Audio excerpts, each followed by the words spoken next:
William Bana continue. Il n'y a pas de mal à ça. Son petit ramen. Il n'y a pas de mal à ça. Même si tu comptes des milliards, il n'y a pas de mal.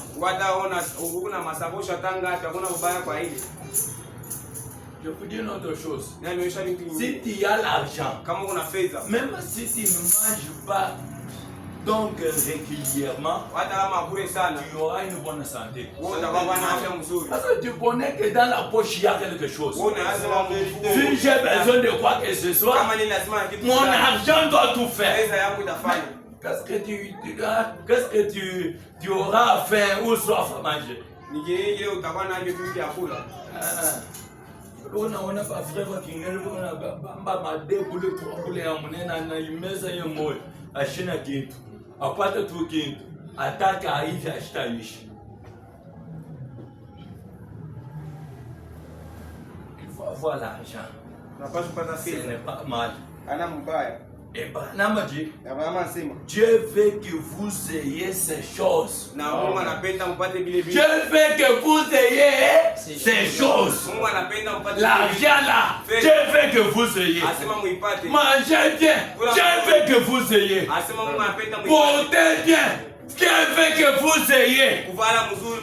Et quelque part, Branham dit, je remercie Dieu parce que je vois tout un chacun de vous ce matin bien habillé avec de l'argent dans la banque et des voitures dehors. Quand il parle là, il parle au Branham Tabernacle. Branham était content quand il le voyait bien habillé avec de l'argent dans la banque.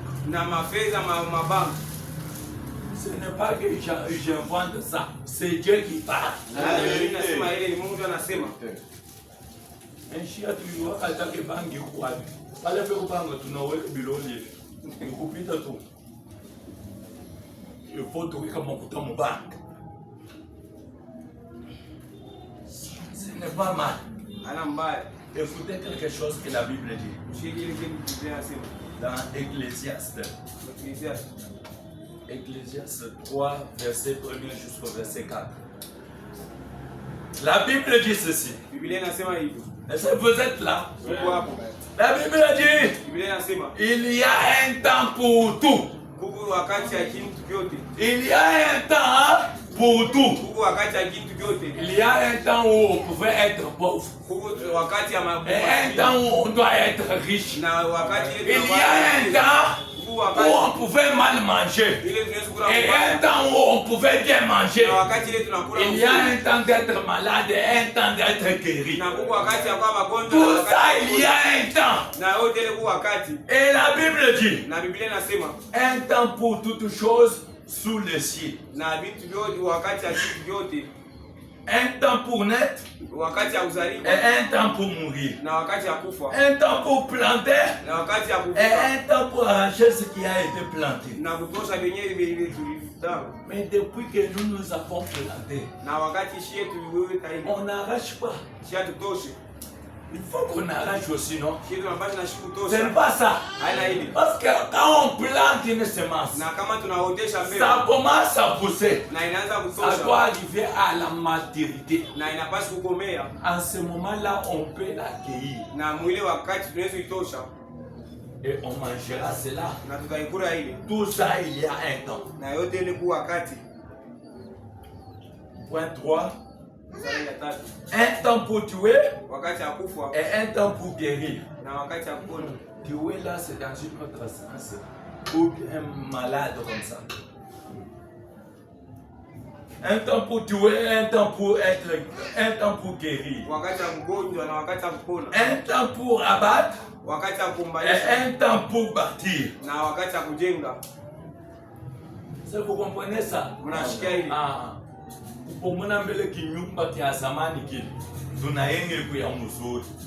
Il y a un temps pour toutes choses. Tu regardes que nous savons avec l'argent que j'ai, ça ne me suffit pas. Tu améliores cela. C'est la parole. Même si les gens te disent que non, ou les pas na jambo, je m'en fous.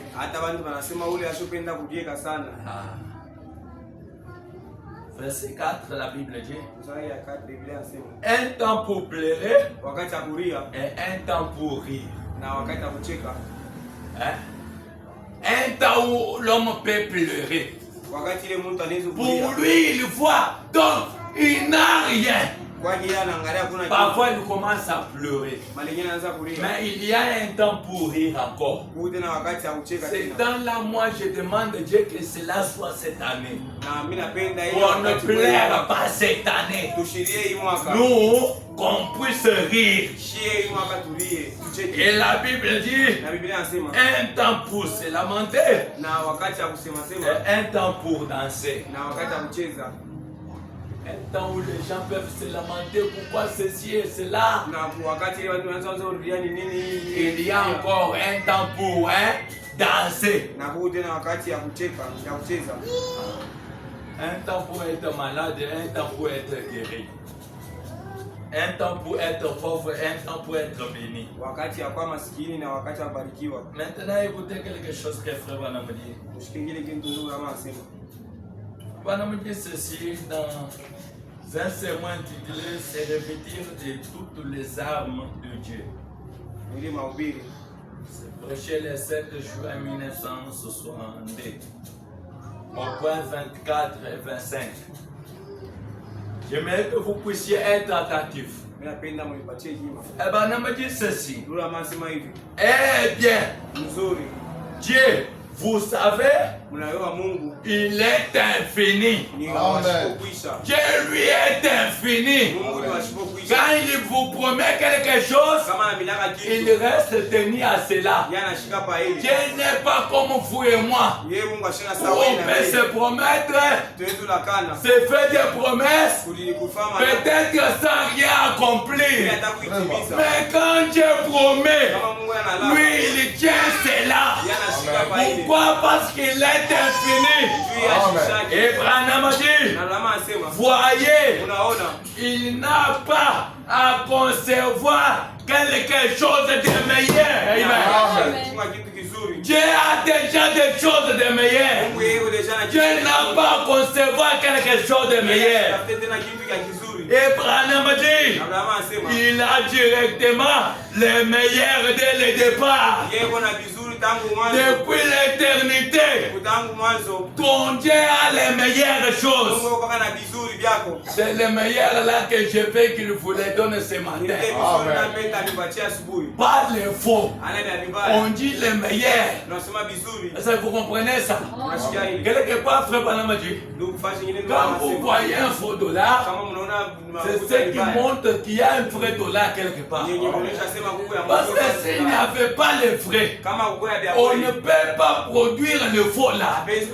Ça veut dire le faux, on l'a copié à partir du vrai. Quand il y a la pauvreté, la richesse quelque part. Si la richesse n'existait pas, la pauvreté n'allait pas exister. S'il y a la maladie, la guérison est quelque part. On doit réclamer toutes ces choses. Parce que Dieu a les meilleurs. Dieu n'a pas les faux. On peut dire amen à cela. Dieu n'a pas les faux. Dieu a toujours des meilleurs. Et frère Branham continue Dieu. Vous ne pouvez donc pas améliorer cela. Il n'y a rien à faire là-dessus. Ce que Dieu a déjà fait, il n'y a rien à faire là-dessus. Dieu a déjà fait un point entré. Je ne sais pas si vous croyez cela. Et frère Branham dit ceci. Il nous donne simplement les meilleurs. Dieu ne vous donne pas les faux. Dieu donne à ses enfants les meilleurs. Ce matin, que le Dieu de William Branham vous donne des meilleurs ce matin. Et tu avais quelque chose de faux. Et tu enlèves cela. Il te donne des meilleurs. Et Branham dit, c'est sa parole. Est-ce que vous le croyez? C'est sa parole. Branham dit amen. Branham dit c'est vrai. C'est sa parole. Branham dit, les meilleurs qui puissent être donnés. Maintenant suivez-moi bien. Frère Branham dit, les meilleurs qui puissent être donnés. Dieu donne à son peuple tous les meilleurs. Les meilleurs qu'il doit donner. Il est prêt à être donné. Dieu les bras, il les donne à son peuple. Quand il est assis là, Dieu t'a déjà donné les meilleurs. Mais il faut que nous puissions voir cela physiquement. Que cela ne soit pas toujours spirituellement. Ce n'est pas ça.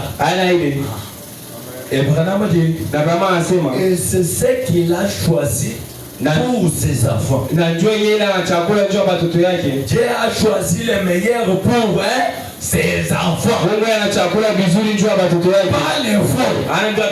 Selon nous les parents là. Pardon pour aller acheter quelque chose pour nos enfants.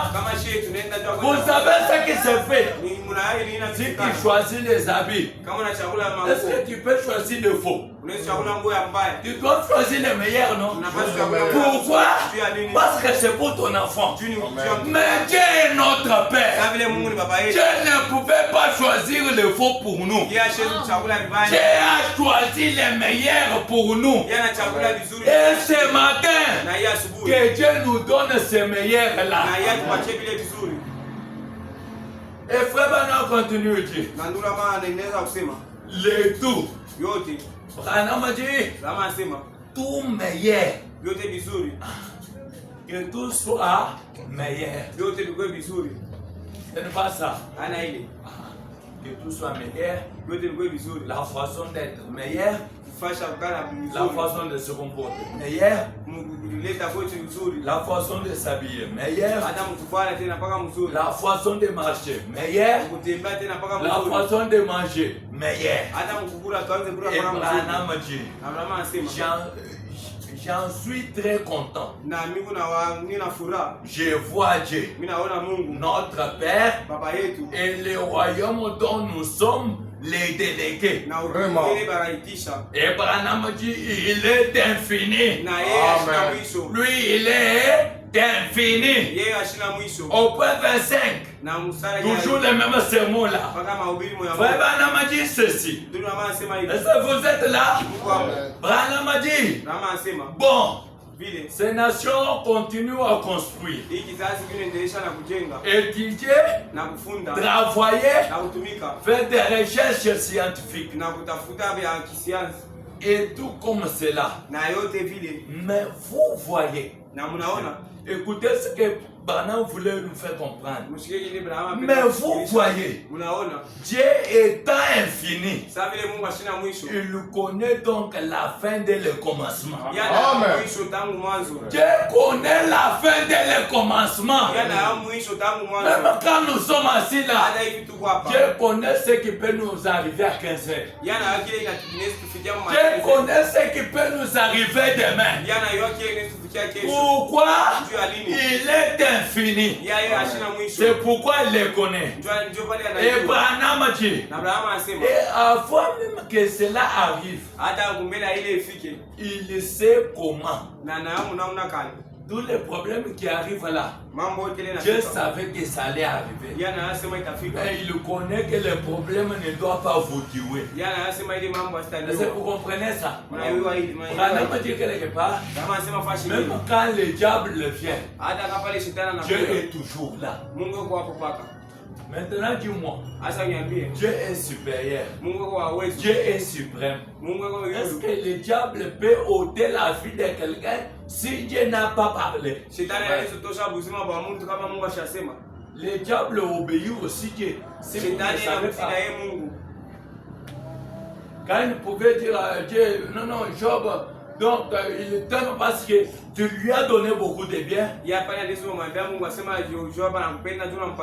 c'est seulement que je puisse toucher à tout ce qu'il a. Il doit te renier dans quelques minutes. Maintenant, écoutez, ce qui m'a toujours fait du bien. Si Dieu n'avait pas dit à Satan de nous toucher, Satan n'allait pas toucher. Parce que Satan a demandé la permission. Accorde-moi que je touche. Si Dieu n'avait pas accordé, le diable n'allait pas toucher. Est-ce qu'on peut dire amen? Et Branham me dit, Dieu lui a dit, allez le faire, mais ne touche pas à son âme. Est-ce que le diable avait touché à l'âme? Je vous pose la question, est-ce que le diable avait touché à l'âme? Pourquoi il n'avait pas touché? Il a obéi la voix de son créateur. Même ce matin, le diable doit obéir. Tout ce que nous lisons ici, il doit obéir. Parce que notre Dieu est suprême. Il est le supérieur. Vous savez, dans une société, quand on parle de supérieur, vous pouvez voir comme si c'est quelque chose là de moins. Dans une société, quand il y a un chef, c'est le chef là qui est le supérieur.